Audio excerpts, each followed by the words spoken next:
Bakundwa b'Imana, nshuti bagenzi bino samizi umuvyeyi wacu Bikira Mariya, Imana iwanyu, Imana iwacu, nguyu wa mwanya mwiza wo gutega yompi iry'umukama atuyagira kuri uyu wa kane mu ndwi ya 22 mu gihe c'amasaha mana ya Ecclesia gisanzwe mu mwaka ugaburikana kabiri. Ijambo ry'Imana uyu munsi riradutumirira kutagwa mu mitego y'ubwenge bw'abantu, ubwenge bw'isi usanga bwuzuye ubwibone n'ubwishime, nta kindi buvyara atari ukwiyuzura be no gucanishamwo abantu n'abandi, nkuko duhava tuvyumva byashikiye umuryango w'abakristo b'Ikorenti.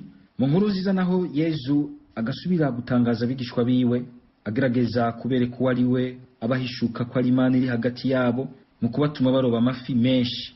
Ariko ikigwa gihambaye nuko tuza kubona ukungene abigishwa baheza bagasiga byose ngaho bakamukurikira, ntibihambirire kucaje kubakorera, ariko bakihambira kuri we bagakurikira we. Ibisomwa by'ijambo ry'Imana rero tubisanga hakurikira. Igisomwa ca mbere kiva mw'ibaruwa rya mbere nyene umutumwa Paulo yandikiye abanyekorenti mu kigabane ca gatatu kuva ku murongo wa 18 gushika ku murongo wa 23. Izaburi y'ukwitsa iryo jambo ry'Imana ni izaburi ya 23. Inkuru nziza n'inkuru nziza mukama wacu Yesu Kristo nk'uko twayandikiwe na Luka mweranda mu kigabane ca gatanu kuva ku murongo wa mbere gushika ku murongo wa 11. Mukama turonse mutima wawe mweranda, amurikire umuzirikanyi wacu, yugurura kuruguture amatwi y'imitima yacu, dushobore kwakira neza ijambo ryawe. Ese iryo jambo ryo duhagurutsa natwe tugakurikira by'ukuri umwana wawe n'umukama wacu Yesu Kristo. Ibyo dusoma mu ibaruwa rya mbere umutumwa Paulo yandikiye abakorenti. Nshuti zanje, ntihagire n'umwe yihenda muri mwebwe, nihagira umwe yiyumvira ko ari umunyabwenge ku vy'isi, niyigire ikijuju ngo abone guhinduka umunyabwenge w'ukuri. Kuko ubwenge bw'iyi si ari ubusazi mu maso y'Imana. Nanone handitswe ngo umukama ategera abanyabwenge mu bubangutsi bwabo, kandi ngo umukama arazi ivyiyumviro by'abanyabwenge, arazi ko ataco bimaze. Nuko rero ntihagire n'umwe yihayagiza mu bantu, kuko vyose ari vyanyu, ari Paulo canke Apolo canke Kefasi, ari isi canke ubuzima canke urupfu, ari vy'ubu canke ibizoza, vyose ni vyanyu. Namwe muri aba Kristo, Kristo nawe ni uw'Imana. Iri ni ijambo ry'Imana.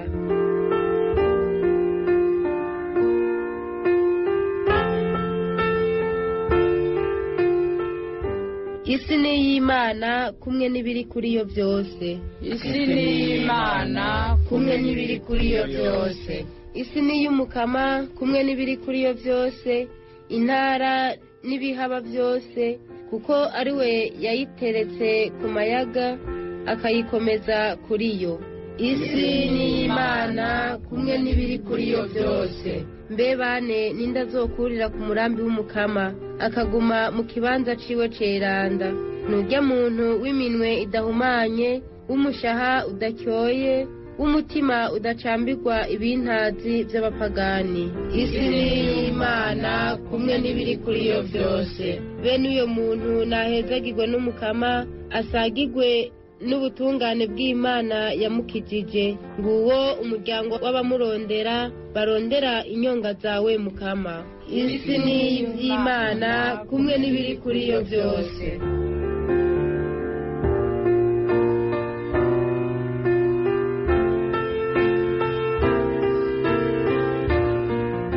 Ivyo dusoma mu nkuru nziza mukama wacu Yesu Kristo nkuko twayandikiwe na Luka mweranda ni mu kigabane ca gatanu kuva ku murongo wa mbere gushika ku murongo wa 11. Umunsi umwe Yesu yarakikijwe n'ishengero ribandana ngo ryumvirize ijambo ry'Imana. Nawe rero akabahagaze ku nkombe y'ikiyaga ca Genezareti. Abona rero ubwato bubiri buri ku nkombe y'ikiyaga, abarovyi nabo bari babuvuyemwo ngo boze insenga zabo. Yurira rero muri bumwe bukaba nabwo n'ubwa Simoni. Yesu aramwinginga ngo asoze gatonya bave ku nkombe.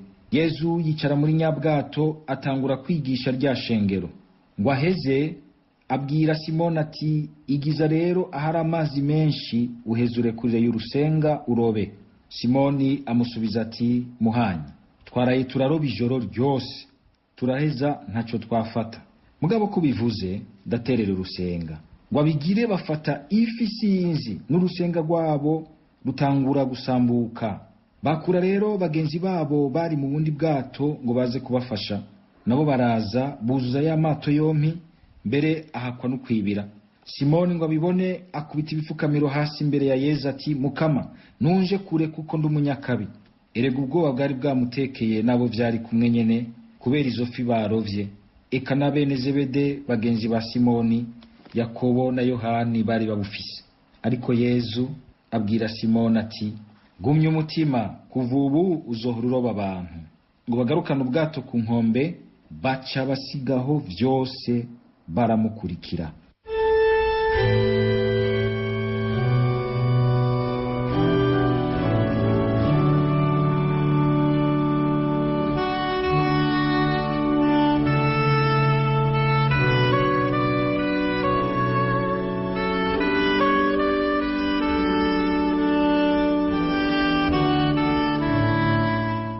Bavukanyi ntoreza Imana, umuntu yumvirije Paulo muri iki gisomwa ca mbere twasomeye mu ibaruwa rya mbere yandikiye abakorenti, umenga n'umuntu yahagurikiye kugwanya koko iby'ubwenge bwose bw'abantu, eka n'imigambi yose yo bishingiye mu bwenge busanzwe bw'abantu bw'inosi. Ariko Paulo ntariko anigana gwanya ubwitonzi n'ubwenge bw'inosi bw'abantu, ahubwo ariko na cane cane adoma urutoki agwanya na cane cane ubwo bwishime wamusanga bwinyegeje inyuma y'ubwenge n'ubwitonzi bw'abantu. Erega nkako Imana niyo yaremye umuntu imuremana ubwenge, mbere ubwo bwenge ahakuru nibwo bunaserura ku buryo busumbirije ishusho y'Imana mu muntu. Be none muri Korenti hari biki by'ukuri? Ekleziya y'i Korenti nk'uko dushobora kubibona mu majambo Paulo yayandikiye, ya mabaruwa yayandikiye, yari yaramaze kujamwo amacakubiri menshi, utugwi tw'ivyiyumviro tumwe twose ugasanga twazirikiye ku vyiyumviro vyatwo, mu kugerageza kandi kuza turishushanya kuri abo basuku b'umukama w'abamisiyonari babazaniye ijambo ry'Imana. Bamwe bati turaba Apolo, abandi turaba Kefasi, abandi turaba Paulo, abandi turaba Naka.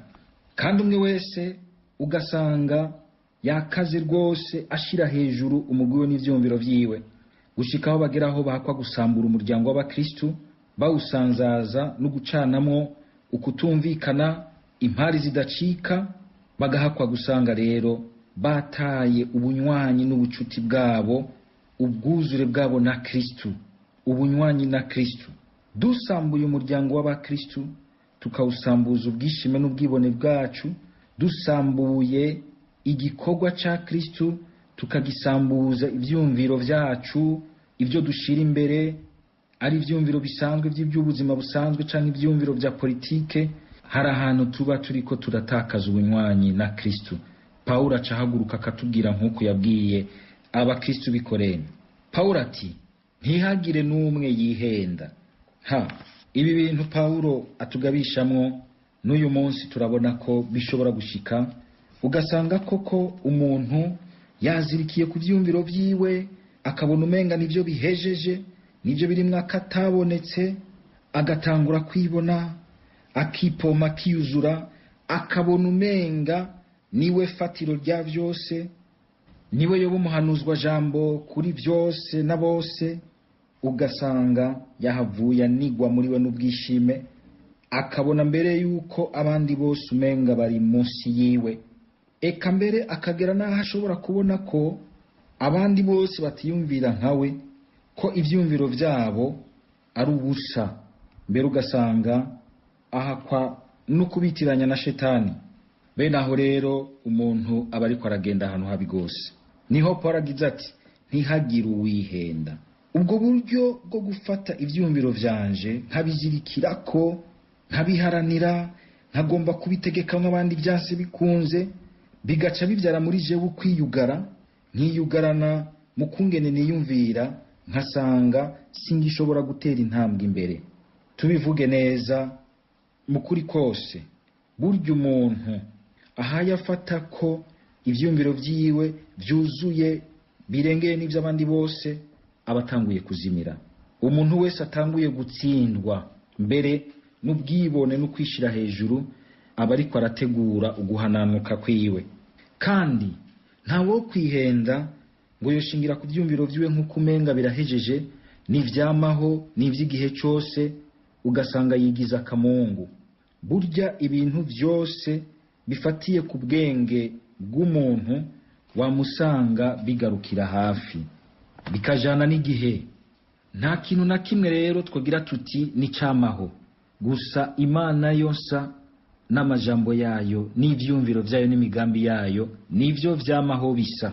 Ko umuntu rero ashobora kwishimikiza ibivuye gusa mu bwenge nahubwo buhanitse bw'umuntu, mu bwenge bw'inosi haragera igihe agasanga burarengewe, burasizwe. Wamusanga umenga ntibushobora kwiyuzuza, ntibushobora kwikwira muri vyose na hose n'ibihe vyose. Ku mukristu ivyo birafise aho bigarukira. Umuntu yamakeneye kuramirwa n'ubwenge bw'Imana, ubwenge bwa mutima w'Imana. Nivyo dukuze kubona mu vyiyumviro vyagiye biraca mu gihe c'ubuzima bw'isi, ari ivyiyumviro nk'ibi vya filozofiya canke n'ibi vyose vya politike. Kandi ku ruhande rumwe bikumvikana yuko bishingira ku bintu biboneka abantu babona biba mu buzima bwabo bwa misi yose. Ari naho mbere kenshi ushobora gusanga ku bantu batavyitondeye neza baca bafatwa muri vyo. Umuntu akabona umenga nka system ikomeye ya politike iganje ibindi vyumviro vyose ko ariyo umuntu yoca ategerezwa kwishikanako agashikanira umutima wiwe.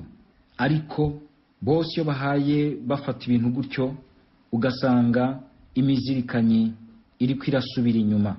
Ubwenga ahubwo haguteza imbere ivyiyumviro n'ubuzima bukurikira ivyo vyiyumviro ugasanga butanguye gusubira inyuma, kuko iba ari systeme yugaye yanka kwakira igishasha, ikiza n'akayaga kazananye hanze yayo, ko ituma ica inoganga ikinagura ikaguma yisubiza itoto.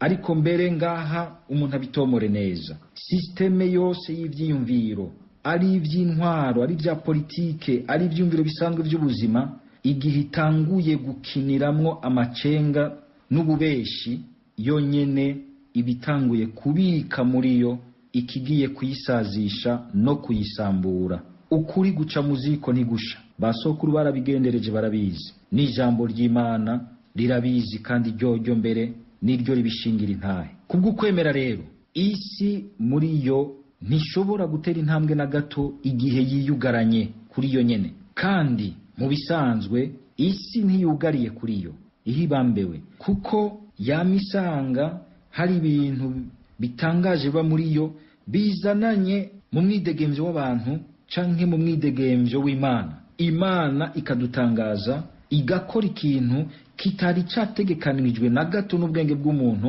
N'ababahinga babashakashatsi bamusanga umenga barashobora gutegekanya ibintu byose bakabona ibintu iyo bitera bija, ingene ibintu bigiye kuza canke bigiye kuranguka mu buzima bw'abantu. Kuko burya ubuzima bw'inosi ntibugendera gusa ku bintu by'integuro z'ubwenge bw'umuntu. Ninde yopfu yaciye nikanda yuko nk'amasysteme amwamwe y'ivya filozofiya n'ivya politike yo havuye asambuka agasanzara, nubwo yoba yariganje ibinjana n'ibindi, ariko abantu bakabona asambuka asanzara. Ninde yopfuye yiyumviye yuko mbere ivyumviro bimwe bimwe muri nosi byagaragaye nk'ibihanitse byo havuye bitakaza ubushobozi bwavyo, kandi byari byaremereye abantu ijuru rya hano kwisi, ariko mu nyuma bigasanga ivyo vyumviro nyene bisa nk'uko umenga ahubwo byarahenze abantu babikurikiye ukamenga bakurikiye umuyaga. Abantu bari bashize umwizero wabo wose n'umutima wabo wose muri vyo, bakabona umenga ibintu birabatekurukanye. Ivyumviro vyabo wari umuyaga urengana wuzuye ubwishime bw'umuntu gusa. Imana yonsa niyo bwitonzi bwuzuye n'ubwenge buhejeje. Imigambi yayo izoranguka nubwo womenga ibiba muri nosi biza bigwanya ishaka ry'Imana n'imigambi yayo. Imana nta kiyisoba, impera n'imperuka vyose bigaruka imbere yayo nk'uko vyahereye muri yo.